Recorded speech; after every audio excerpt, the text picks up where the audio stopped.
اور آپ کے بعد کسی پر وحی نازل ہونی نہیں ہے، اس لیے آپ پر جو وحی نازل ہوئی اس کو قیامت تک باقی رکھا جائے اور اس کو قیامت تک محفوظ رکھا جائے، تاکہ قیامت تک آنے والا آخری انسان بھی اللہ کی رہبری سے، اللہ تبارک و تعالیٰ کی رہنمائی سے محروم نہ ہو۔ اس لیے بھی قرآن کریم کی حفاظت کی گئی۔ قرآن کریم کی حفاظت میں اور دیگر کتابوں کی حفاظت میں کیا طریقہ رائج رہا؟ دنیا کی جو اور کتابیں ہیں وہ صرف کتابت کے ذریعے، چھپوائی کے ذریعے، یا صرف کتابوں کی شکل میں، اوراق کی شکل میں ہی دنیا کی اور کتابیں باقی رہ سکتی ہیں، دنیا کی اور کتابوں کو بچایا جا سکتا ہے، محفوظ کیا جا سکتا ہے۔ لیکن قرآن کریم کے ساتھ حفاظت کا اللہ تعالیٰ کا ایک انفرادی انداز ہے۔ قرآن کریم کی حفاظت کا اللہ تعالیٰ نے بڑا انوکھا نظام بنایا ہے۔ قرآن کریم جہاں کتابتاً لکھنے کے ذریعے، کتابی شکل میں، اوراق کی شکل میں جہاں قرآن کریم محفوظ ہے، وہیں قرآن کریم سینہ بسینہ محفوظ ہے۔ یہ قرآن کریم کی خصوصیت ہے۔ دنیا میں کسی بھی کتاب کا، کسی مذہبی کتاب کا کوئی حافظ نہیں پایا جاتا۔ دنیا کے کسی آدمی کو کسی کی کوئی مذہبی کتاب بغیر دیکھے یاد نہیں رہتی۔ قرآن کریم کا ایسا نظام اللہ نے بنایا کہ 8 سال کے بچے ہیں، 9 سال کے ہیں، 10 سال کے ہیں، 11 سال کے ہیں، 12 سال کے ہیں، اتنے چھوٹے چھوٹے بچے قرآن کریم کے حافظ ہیں۔ سورہ فاتحہ سے لے کر والناس تک مکمل ایک بیٹھک میں ایک ساتھ سنانے والے بھی لاکھوں کی تعداد میں موجود ہیں۔ اور قرآن کریم کی حفاظت کا یہ بالکل ایک خدائی، ایک کرشماتی ذریعہ ہے کہ چھوٹے چھوٹے بچے قرآن کریم حفظ کرتے ہیں، یاد کرتے ہیں، لیکن نہ تو ان کو قرآن کریم سمجھ میں آتا ہے، نہ قرآن کے معنی سمجھ میں آتے ہیں۔ دنیا میں کوئی کتاب جب پڑھی جاتی ہے تو وہی کتاب پڑھی جاتی ہے جو سمجھ میں آتی ہو، جو سمجھ میں آتی ہو وہی کتاب پڑھی جاتی ہے۔ لیکن قرآن کریم کی حفاظت کا خدا نے ایسا انتظام فرمایا کہ چھوٹے چھوٹے بچے حفظ کر رہے ہیں، لیکن وہ جانتے نہیں، اس کو سمجھتے نہیں، بغیر سمجھے صرف قرآن کریم سینوں میں محفوظ ہوتا چلا جاتا ہے۔ یہ قرآن کریم کی حفاظت کا ایک کرشماتی انداز ہے، قرآن کریم کی حفاظت کا ایک معجزاتی انداز ہے۔ اللہ نے قرآن کریم کو کتابت کے ساتھ ساتھ اللہ تعالیٰ نے سینہ بسینہ حفظ کے ذریعے محفوظ فرمایا۔ اسی طرح قرآن کریم تلاوتاً بھی محفوظ ہے۔ دنیا میں کسی کتاب کی تلاوت نہیں کی جاتی، قرآن کریم مستقل تلاوت میں جاری ہے۔ لوگ مختلف نمازوں میں قرآن کریم کی تلاوت کرتے ہیں۔ دنیا میں نمازوں کا سلسلہ کبھی منقطع نہیں ہوتا، ہر وقت عبادت کا، قرآن کریم کی تلاوت کا مختلف ممالک میں اور دنیا کے مختلف حصوں میں تسلسل چلتا رہتا ہے۔ قرآن کریم تلاوتاً بھی محفوظ ہے۔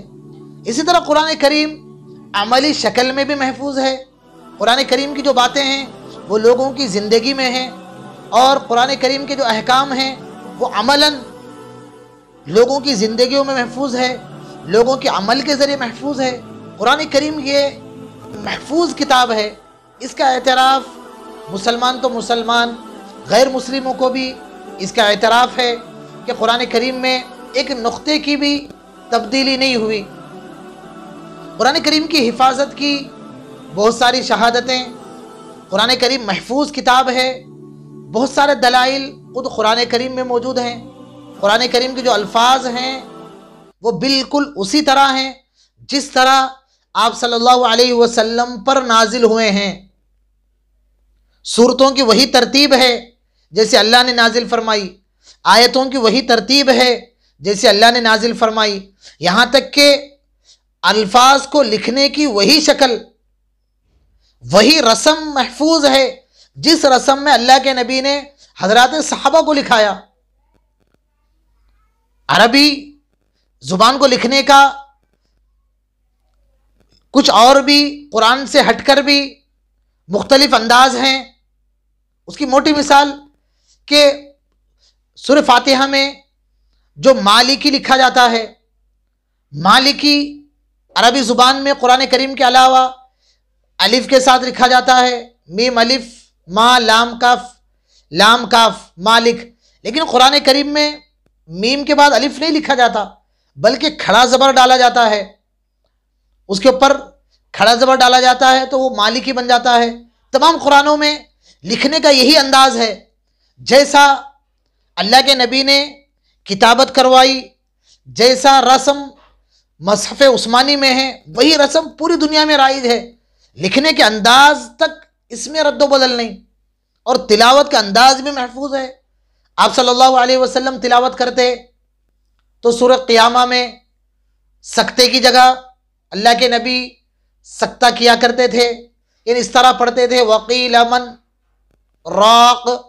آج دنیا میں جہاں کہیں قرأت کی جاتی ہے وہاں رکا جاتا ہے، حالانکہ اگر وہاں نہ رکیں تو معنی میں کوئی تبدیلی نہیں، اور عربی گرامر کے اعتبار سے اگر نہ رکیں تو کچھ بھی تبدیلی آنے والی نہیں ہے، لیکن پھر بھی ہر قاری وہاں سکتہ کرتا ہے، کچھ دیر رکتا ہے پھر آگے بڑھتا ہے۔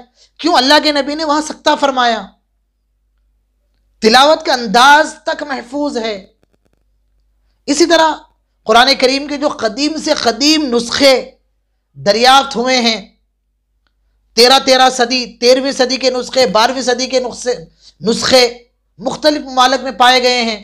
تمام دنیا کے نسخوں کو جمع کر کے دیکھا جائے تو دنیا کے کسی نسخے میں ایک نقطے کا الفاظ کا رد و بدل نہیں مل سکتا۔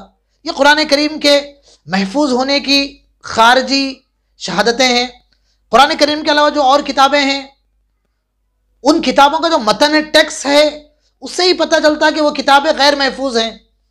مثال کے طور پر بائبل میں حضرت عیسیٰ علیہ السلام کا نسب نامہ جو آیا، کچھ کتابوں میں عیسیٰ علیہ السلام کی نسبت انسان کی طرف کی گئی، ایک انجیل میں عیسیٰ علیہ السلام کی نسبت خدا کی طرف کی گئی۔ کتابوں کے اندر جو داخلی شہادتیں ہیں وہ بھی یہ بات بتلاتی ہیں کہ اور کتابیں غیر محفوظ ہیں، اور جو خارجی شہادتیں ہیں ان کی غیر محفوظیت، ان کا درمیان میں غائب ہو جانا اور ترجمے میں رد و بدل کرنا۔ دیگر کتابوں کی ایسی سو شہادتیں مل سکتی ہیں کہ جو غیر محفوظ ہیں۔ قرآن کریم کی محفوظیت پر خود قرآن کریم کا متن، قرآن کریم کی اندرونی شہادتیں بھی موجود ہے، اور قرآن کریم کی جو خارجی شہادتیں ہیں وہ بھی قرآن کریم کی محفوظیت پر مکمل دلالت کرتی ہیں۔ قرآن کریم واقعی خدا کا محفوظ کلام ہے اور خدا کا آخری کلام ہے، خدا کی بندوں کی جانب اللہ کی آخری آواز ہے۔ اللہ تعالی ہم سب کو اس آواز پر لبیک کہنے کی اور اس سے جڑے رہنے کی اللہ تعالی توفیق عطا فرمائے، آمین۔